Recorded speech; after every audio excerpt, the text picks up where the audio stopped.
तेज है पानी का। हाँ हाँ चलो। दोस्तों इस वीडियो में मैं आप लोगों को दिखाऊंगा काज़ा से मनाली तक का सफ़र, जो कि तकरीबन 100 किलोमीटर की दूरी होती है।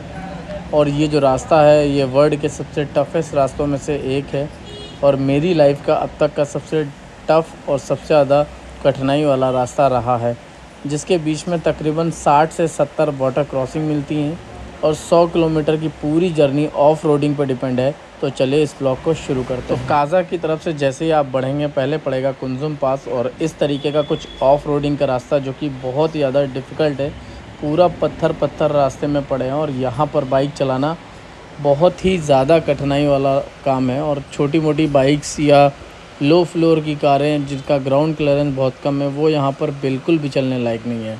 और ठंड की अगर मैं बात करूँ तो ठंड इतनी ज़्यादा रहती है कि दोनों तरफ लगभग 20-20 फीट की बर्फ़ की दीवारें रहती हैं, और टेम्परेचर यहाँ पे 0 डिग्री से नीचे हमेशा रहता है। और जो हवाएं चलती हैं तो उसकी वजह से माइनस में टेम्परेचर फ़ील होता है। तो बहुत ही ज़्यादा टफ़ रहा है। इस रास्ते को मैंने बहुत मुश्किल से क्रॉस करा है, और कई बार इस रास्तों पे मेरी बाइक गिरी है। मेरे साथियों की भी बाइक कई बार गिरी। आप देख सकते हैं कि एज़ यू कैन सी कि रास्ता किस तरीके का है। एक तरफ खाई, दूसरी तरफ बर्फ़ की दीवारें हैं। तो इस तरीके के टफ़ेस्ट रास्ते हैं। और यहाँ पर मेरे दोस्त की बाइक देखिए गिर भी जाती है, क्योंकि ज़रा सा भी आपका बैलेंस बिगड़ा और बाइक तुरंत आपकी गिर जाएगी। तो खैर फ़िलहाल के लिए इसको उठा करके वापस हम लोग चल दिए थे अपने रास्ते पर। आगे कई बार मैं भी गिरा हूँ, मेरे साथी भी गिरे हैं। तो अगर आप में से कोई भी ये एडवेंचरस रोड ट्रिप करना चाहता है तो काज़ा से मनाली का आप ज़रूर करिए। लेकिन बिगिनर्स अगर आप हैं तो इस रूट को बिल्कुल अवॉइड करिएगा, यहाँ पे मत जाइएगा, क्योंकि बिगिनर्स के लिए ये रूट बिल्कुल भी नहीं है। और बाइक जो है हाई ग्राउंड क्लियरेंस वाली ही बेहतर रहेगी इस रास्ते के लिए। इस रूट पे कहीं पर भी नेटवर्क नहीं रहता है। आप तकरीबन 100 किलोमीटर की जर्नी को कम से कम 5 घंटे में कंप्लीट करेंगे।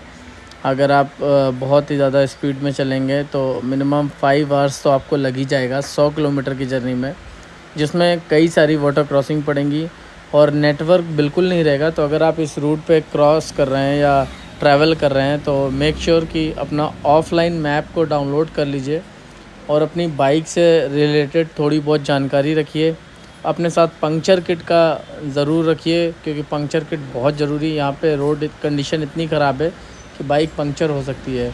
और अपने आप को वाटर प्रूफ और विंड प्रूफ ज़रूर रखिए, क्योंकि आप पानी में गिरेंगे भी और वाटर क्रॉसिंग भी करेंगे।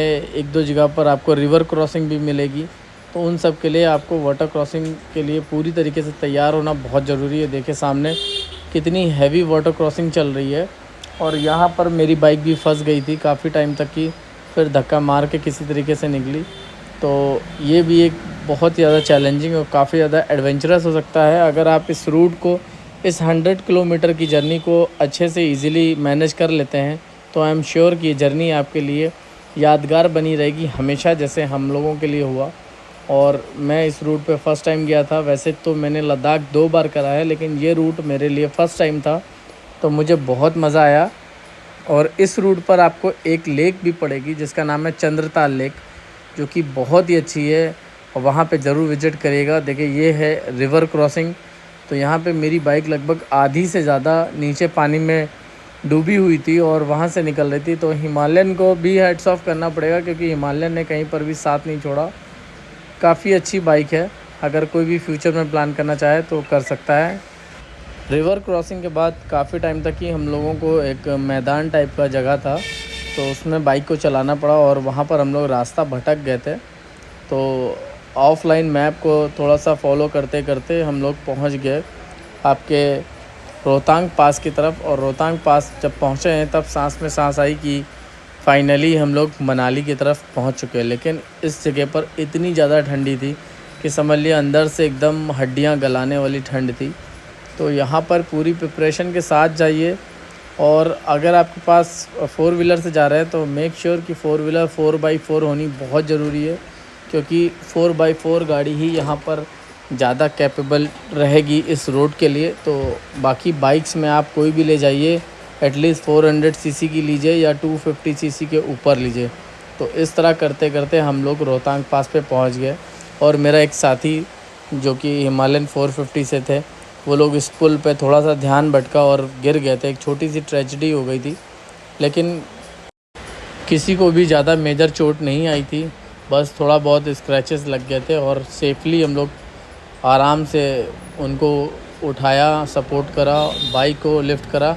थोड़ी सी बाइक में डैमेज आ गया था कि बाइक का ब्रेक टेढ़ा हो गया था, गियर लीवर टेढ़ा हो गया था और स्टीयरिंग हल्का सा टेढ़ा हो गया था। लेकिन बाद में वो हम लोग ने मनाली पहुंच करके उसको सबको ठीक करा लिया, क्योंकि बाइक जो थी और अंडर वारंटी थी, तो वहाँ पर बाइक बिल्कुल ठीक हो गई। और बस ऊपर वाले का करम रहा कि किसी को कोई दिक्कत हुई नहीं, तो ईज़िली हम लोगों ने इसको क्रॉस करके आगे बढ़ते हैं। तो ये वीडियो बनाने का बस एक ही मोटिव था कि आप में से जो भी कभी फ्यूचर में काज़ा मनाली हाईवे का यूज़ करते हैं या लद्दाख ट्रिप करते हैं, तो ये इन्फॉर्मेशन आप सभी के लिए काम में आएगी। आपको रोड कंडीशन पता चल जाएगा और काफ़ी हेल्पफुल रहेगा। तो आई होप कि आप लोगों को ये वीडियो पसंद आया होगा। अगर वीडियो पसंद आता है तो वीडियो को लाइक कर दिएगा, चैनल को मेरे सब्सक्राइब कर दिएगा, मुझे सपोर्ट करिएगा और इंस्टाग्राम पे हिम्बल ब्लॉग को फॉलो ज़रूर करिएगा।